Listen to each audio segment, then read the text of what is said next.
What's up, everyone? Sonic Jason 255 here, and god damn, I am terrible with upload schedules. So, some things have happened this month.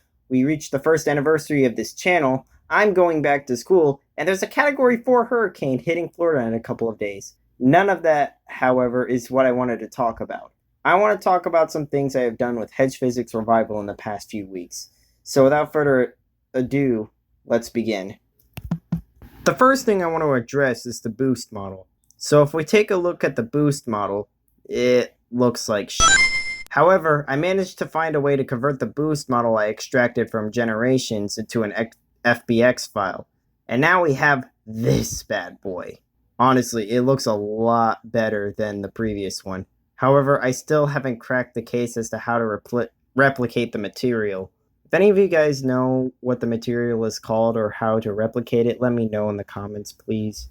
The next thing I want to talk about is some slight UI changes. So as you can see here, the stage pad now has some actual UI instead of the default white box. It's a small detail, but it looks a lot better. This is subject to change.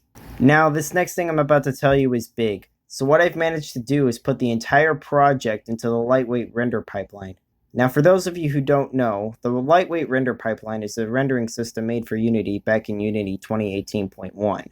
And what this does is kinda in the name. It's a lighter rendering process that makes the game easier to use for low-end devices. Now, you would think this would reduce the quality of the game, but it really doesn't. Now that the project is in the lightweight render pipeline, what I could use now is a tool called Shader Graph. Shader Graph is essentially a node-based shader editor that makes making shaders somewhat easier. You don't even need to code in the shader language anymore. The downside to making the project in the lightweight render pipeline is that I have to remake some shaders, as some are not compatible with the lightweight render pipeline. Don't worry, I remade the triplanar shader. This does mean, however, that the Lux shaders are not compatible with lightweight render pipelines, so I have to retexture every character. As far as gameplay changes go, there are only a few.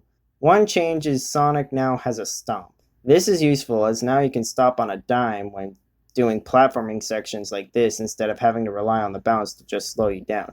The downside is getting through the beginning of Demo Zone is not as easy. There is, however, a tiny slope you can boost over to get over it, so it's not impossible. Another change I made is Shadow now has a boost. Don't worry, I'll fix the texture soon. And that's actually it. Wait, what's that up there? Oh yeah, I made a new stage. Green Hill Zone. Okay, it's called Green Valley, and this is obviously not the final design. I made this level just to kind of test things and also have some fun. Not to mention replaying the same 3 stages over again is getting repetitive. Even just playing Green Hill Zone is a switch up from the same 3 levels. It's short but sweet, but obviously not final. There's not a whole lot to the stage, but it's got potential.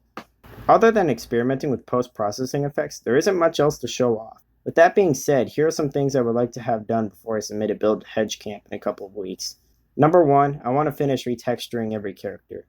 Number 2, I want to maybe add super forms for obvious reasons. Number 3, I want to try and fix rail grinding. This one's the least likely out of the 5 I'll be able to do.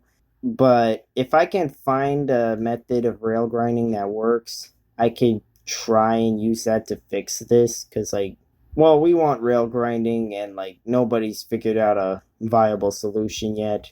Number 4, I want a more dynamic camera. And I'm not sure how to describe it, but when I get it done, you'll see. Number 5, I want to make a new camera trigger option that lets the camera look at Sonic without moving position. Hopefully I can get at least 4 out of 5 done before September 20th.